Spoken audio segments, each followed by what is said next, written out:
Bienvenue à tous les futurs titulaires du BIA et passionnés d'aéronautique. Dans cette capsule vidéo, nous allons plonger dans les moyens de contrôle de la circulation aérienne, des outils essentiels pour garantir la sécurité et l'efficacité des vols. Ce contenu est spécialement conçu pour ceux qui préparent leur brevet d'initiation aéronautique. Mais avant de commencer, n'oubliez pas de mettre un pouce en l'air et de vous abonner à notre chaîne. Cela nous encourage et nous aide à continuer à créer du contenu de qualité pour vous. Je commence par le radar primaire. Le radar primaire est l'un des systèmes les plus fondamentaux utilisés par les contrôleurs aériens pour détecter la position des avions.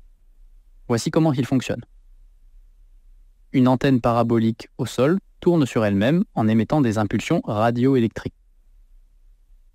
Lorsqu'une de ces impulsions touche un avion, elle est renvoyée sous forme d'écho vers l'antenne. Le temps de trajet aller-retour de l'impulsion, ainsi que l'orientation de l'antenne au moment de la réception, permettent de localiser l'avion. Cette information est visualisée sur un écran radar. Le radar primaire est principalement utilisé pour surveiller les approches et les mouvements dans des zones denses en trafic aérien. Sa capacité à rafraîchir rapidement les positions est essentielle pour gérer de manière sécurisée et efficace les approches des avions. Voyons le radar secondaire maintenant. Le radar secondaire complète le radar primaire en facilitant l'identification des avions. Voici ses principales caractéristiques. Le radar secondaire envoie une interrogation à l'avion, auquel le transpondeur de bord répond. Cette réponse inclut un code unique qui identifie l'avion. Destiné principalement au contrôle en route, le radar secondaire a une portée typique de 250 milles nautiques. Il permet une identification précise des aéronefs en vol, ce qui est crucial pour la gestion du trafic aérien. Le code du transpondeur peut être transmis par un contrôleur aérien. Dans ce cas, le contrôleur envoie le message Golf Kilo Echo Golf, transpondeur 5401.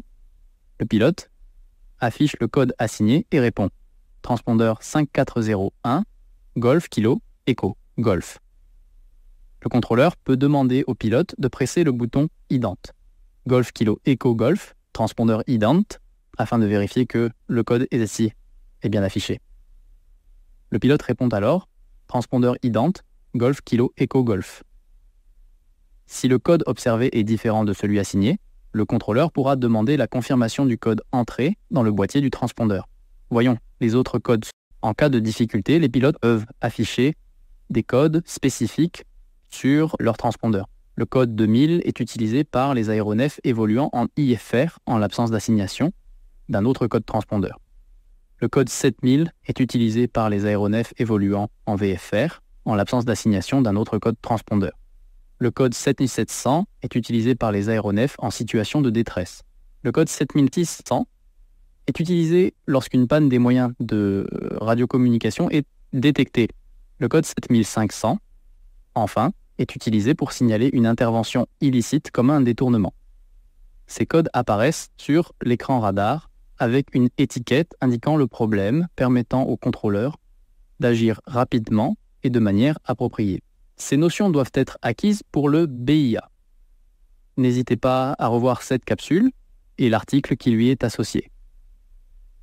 J'ai terminé cette capsule. Merci d'avoir visionné cette vidéo. N'oubliez pas de liker, de vous abonner pour plus de contenu sur l'aéronautique et de poser vos questions ou partager vos expériences dans les commentaires. Si vous êtes passé par le site web pour voir cette vidéo, vous allez trouver un petit quiz récapitulatif juste en dessous de l'article. Révisez bien, faites des QCM et je vous dis à très vite sur la prochaine capsule.